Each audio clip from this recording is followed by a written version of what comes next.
Hey YouTube, this is Johnny on the spot. Hey, just wanted to take a few minutes here to kind of recap. Looks like they have made the arrest. He turned himself in.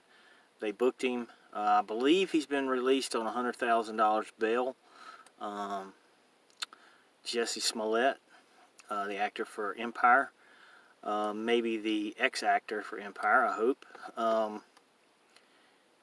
It doesn't look like they've made any public announcement whether or not he's off the show officially or not, but that'll probably be coming here soon.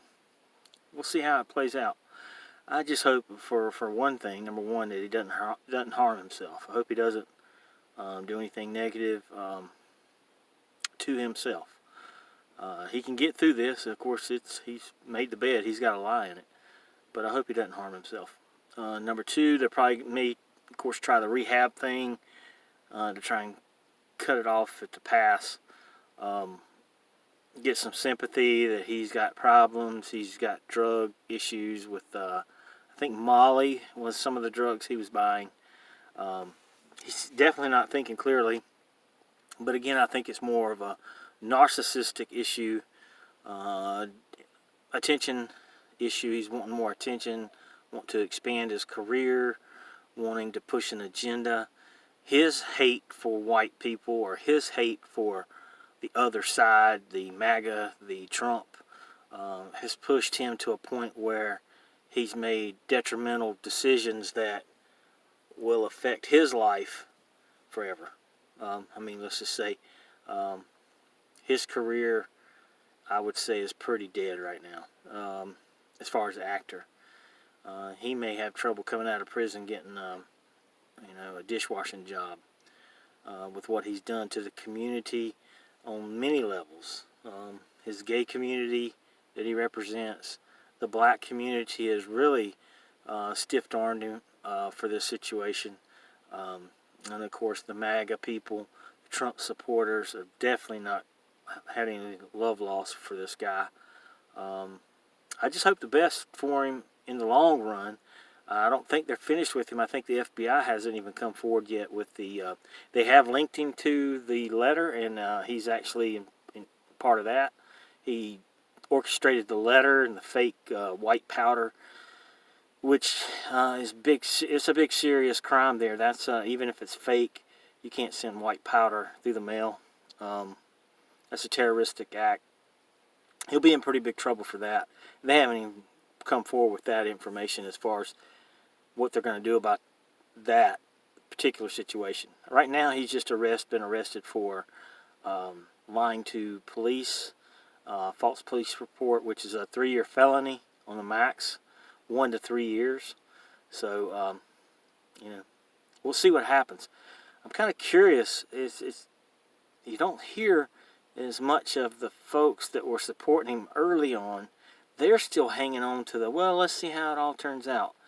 Why didn't we see how it all turned out before they started race baiting and trying to drum up a race war, creating a bigger problem, making a mountain out of a molehill, and jumping on the bandwagon because that's popular right now. That sells today. That's what's selling on the news. That's what is selling, the hatred, and they're using that as the track to run the train, the Trump train off the track, and that's what they're trying to do, which I think is backfired. I think from what I've seen on YouTube, there's a lot of the black community are saying, hey, they're voting for Trump. This has pushed them towards that direction anyway.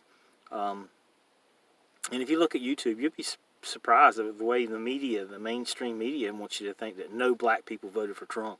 And that's not true. There's a lot of black people that want America to be number one in the world. They want America to succeed so they can succeed with it. I mean, there's no greater time right now than a time it is for black people of any race, really. Economy's high, there's more jobs than there are people that are unemployed.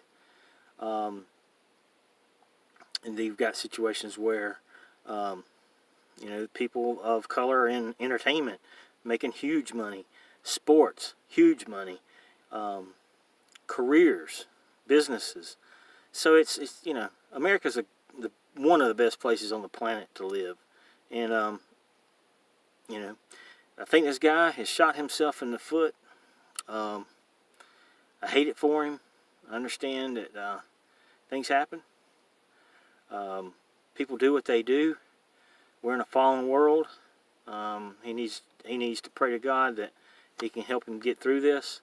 And I just pray that the Lord will give him some comfort so he won't harm himself. And that's a big issue with this kind of pressure.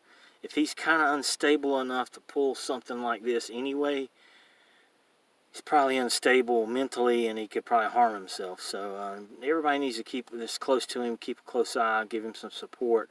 But he needs to confess. He needs to come forward and clear his conscience. That's one thing, the pride in this guy that shows that he's still denying and still sending out the report that, hey, this is all false allegations. They've got so much. They've got pages of proof on this guy. They've got so much.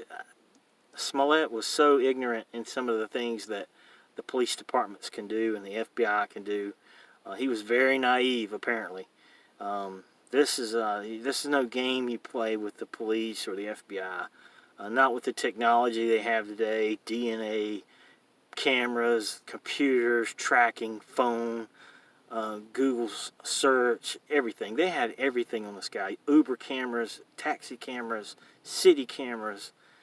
The list goes on. They probably know, they even know what kind of chemicals he had as far as if it was aspirin or ibuprofen in the little envelope he sent. They know the stamps. They know the magazine. They even have the magazine that the letters were clipped out of.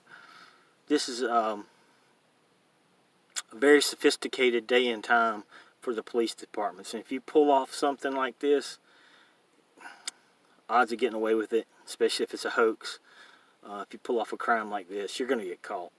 And, a fake hate crime is a hate crime. I just hope the Lord can help his heart, and he's not so hateful towards white people, and he's not so hateful towards Trump, and he can move on with his life. I do think he should serve at least 5 to 10 years for these charges, and best of luck to him. But yep, they got him. They got Jussie. God bless. Have a great day. Jesus is the way. Thank you.